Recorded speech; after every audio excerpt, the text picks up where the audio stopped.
Bonjour à tous, bienvenue dans Express Orient. Au programme cette semaine, le début du pèlerinage musulman. Des milliers de fidèles du monde entier ont convergé vers la Mecque en Arabie Saoudite pour accomplir le Hajj, un des 5 piliers de l'islam. Nous vous parlerons également des premiers pas du groupe paramilitaire russe Wagner en Syrie, décryptage de Wassim Nasr à suivre. Enfin, nous irons en Turquie où la marche des fiertés a pu se tenir malgré les menaces de répression. Un défilé éclair à Istanbul, les détails dans un instant. Le début du grand pèlerinage des musulmans à la Mecque. Des centaines de milliers de fidèles sont arrivés lundi sur le site de Mina, à quelques kilomètres de la grande mosquée de la Mecque en Arabie Saoudite. Ils ont accompli l'un des principaux rites du Hajj ce mardi, la journée de prière et de recueillement sur le mont Arafat. Antoine Fenot.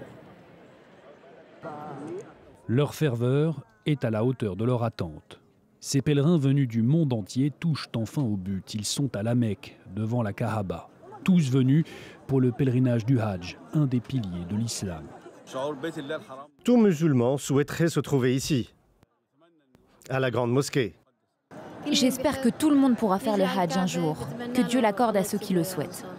Pendant plusieurs jours, plus de 2 millions de fidèles accompliront les différents rituels religieux du Hajj. Tout cela sous une chaleur de plomb, plus de 45 degrés.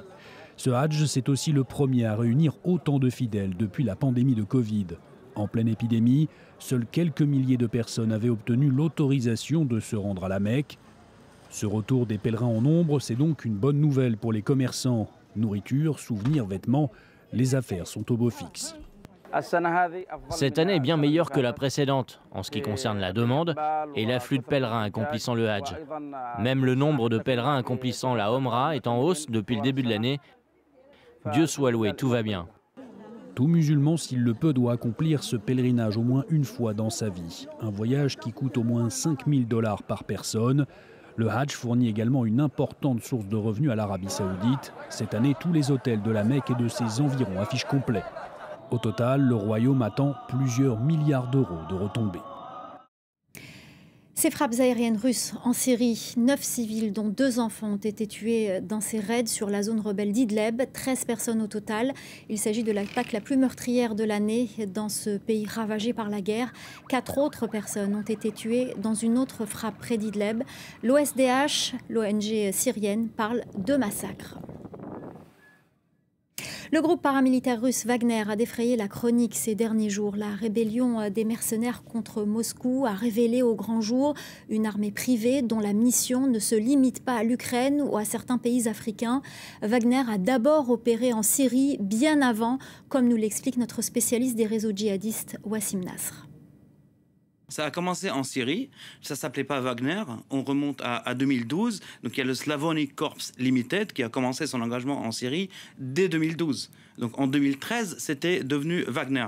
Et ça, c'est une des premières images qui est sortie depuis la Syrie, et on voyait donc des paramilitaires russes présents au sol, en Syrie, en soutien à l'armée syrienne, à ses milices supplétives, bien avant l'arrivée des effectifs combattants russes en Syrie pour soutenir Bachar al-Assad en 2015.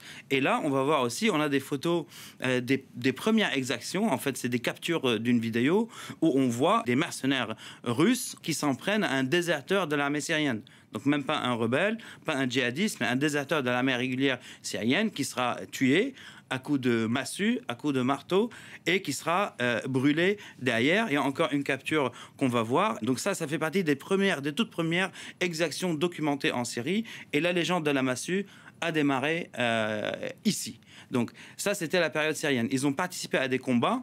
On a une carte pour montrer les combats, particulièrement aux combats, on va dire, qui se sont déroulés à Palmyre. Donc Palmyre, la ville historique, Tadmor en arabe, il y a eu 4 grandes batailles. Donc la ville était prise par l'État islamique, reprise par le régime avec l'aide des Russes, puis reprise par l'État islamique. Et ce qui est bon à savoir, c'est que la dernière bataille de Palmyre, les Américains ont participé avec des frappes aériennes, donc en soutien à l'armée syrienne et à Wagner. Sauf qu'en 2018, et on voit aussi sur la carte, il y a la bataille de Khacham, où les mercenaires de Wagner, avec d'autres miliciens pro-syriens, ont essayer de prendre un champ pétrolier qui était entre les mains des factions kurdes. Et c'est là, en 2018, que l'armée américaine les a frappés très dur avec l'aviation. Il y a eu des centaines de morts, des dizaines de Russes ont été tués. Et ça n'a pas suscité la réaction de Moscou, parce qu'il faut rappeler que ce n'est pas l'armée régulière russe, ce sont des mercenaires. Et ça suit le principe, ce qu'on appelle de plausible deniability. Ça veut dire pouvoir nier l'implication du groupe si besoin, et permettre à Moscou de ne pas réagir comme dans ce cas de figure où ils ont été frappés très dur par les Américains. D'ailleurs, Moscou n'a jamais admis la présence de Wagner ou de compagnies paramilitaires en Syrie, alors qu'elle l'a admise ailleurs, par exemple au Mali ou en RCA. On part à présent au Liban voisin, qui justement accueille près de 2 millions de réfugiés syriens sur son territoire. Un terrible fardeau pour le pays frappé par une grave crise économique. Face à la grogne populaire, le gouvernement a mis en place un plan d'expulsion forcée des réfugiés vers leur pays. Reportage signé Serge Berberi. Dans ce quartier de Burj Hamoud, la plupart des commerçants sont syriens. Des réfugiés installés ici avec leurs familles depuis qu'ils ont fui la guerre dans leur pays il y a bientôt 10 ans. Les autorités locales estiment leur nombre entre 15 et 20 000, un chiffre qui inquiète Yasmine. Ce magasin aussi est tenu par un Syrien. Cette retraitée habite dans la banlieue nord de Beyrouth depuis 45 ans. Elle nous emmène ce midi chez sa voisine Rouba. La question des réfugiés est au cœur des discussions.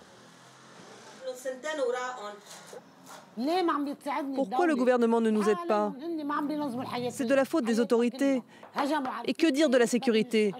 Les Syriens ont molesté mon ami et lui ont volé son sac à main. Qu'ils s'en aillent tous. Tous. Près de 900 000 Syriens sont enregistrés comme réfugiés auprès du HCR. Un chiffre loin de la réalité, car beaucoup sont entrés illégalement et ne possèdent pas de titre de séjour valide. C'est le cas de Khaled et de sa fille Malak. Est-ce que tes papiers sont en règle? Non, non. Pourquoi? Pourtant, ça fait longtemps que tu vis ici. Moi, je n'en ai pas. Je suis entrée illégalement au Liban. Je suis sans papier. Ces deux réfugiés vivent dans la peur constante d'être expulsés. Ces dernières semaines, les raids de l'armée près de leur quartier se sont multipliés. Je veux qu'on cesse de nous insulter, de nous humilier et de nous menacer d'expulsion.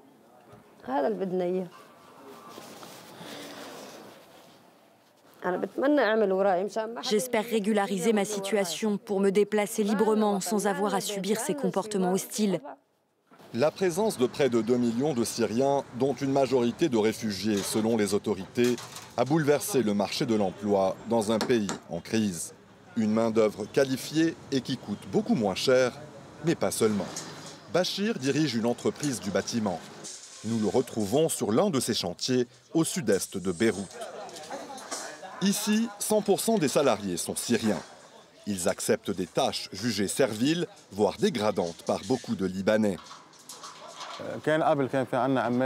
On embauchait autrefois des travailleurs indiens et pakistanais, mais ils sont retournés dans leur pays.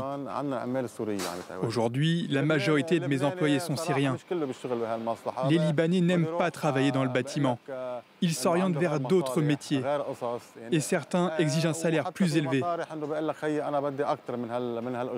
Si certains réfugiés refusent de quitter le Liban, d'autres attendent toujours l'aide de l'ONU pour s'exiler ailleurs.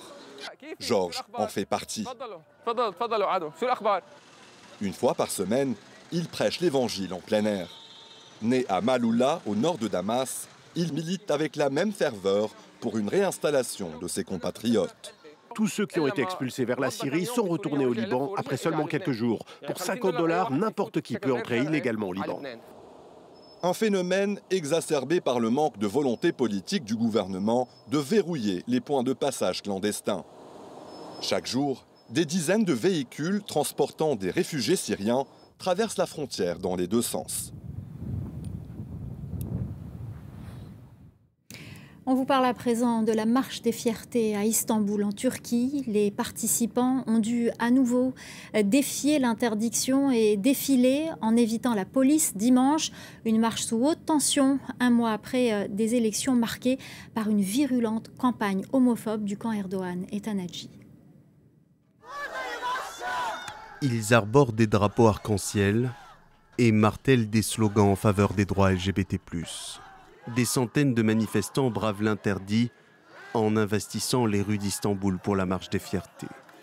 Une gay pride de courte durée, puisque très rapidement, les militants homosexuels et transgenres sont dispersés par un important dispositif policier. Une quarantaine de personnes auraient été arrêtées selon les organisateurs, qui se félicitent malgré les restrictions d'avoir réussi leur 21e défilé. Ils sont conscients de notre force et de notre nombre. Ils sont conscients du changement que nous pouvons accomplir. Ils ont tellement peur de nous qu'ils ne nous laissent pas sortir. Car les consignes données par le gouverneur d'Istanbul sont claires. Aucune marche des fiertés n'est tolérée dans la ville. Depuis 2014 et le spectaculaire défilé qui avait rassemblé 100 000 personnes à Istanbul, les autorités turques ont progressivement banni les gay pride, prétextant des raisons de sécurité. La communauté LGBT+, n'a jamais été en odeur de sainteté chez les islamistes de l'AKP, le parti au pouvoir incarné par Recep Tayyip Erdogan. Le président réélu a stigmatisé cette minorité pendant toute la dernière campagne, l'accusant de vouloir détruire la famille traditionnelle. Jour et nuit, je serai aux côtés de mes amis LGBT. Je me rendrai au poste de police et je serai là lors de leur témoignage. S'ils veulent nous tuer, ils sont les bienvenus. C'est ce que veut la plupart d'entre eux. Mais il y a un avocat gay qui respire encore ici. L'homosexualité a certes été dépénalisée en Turquie depuis le milieu du 19e siècle, mais elle reste largement rejetée par une partie de la population. Voilà, c'est la fin d'Express Orient. Restez avec nous, l'info continue sur France 24.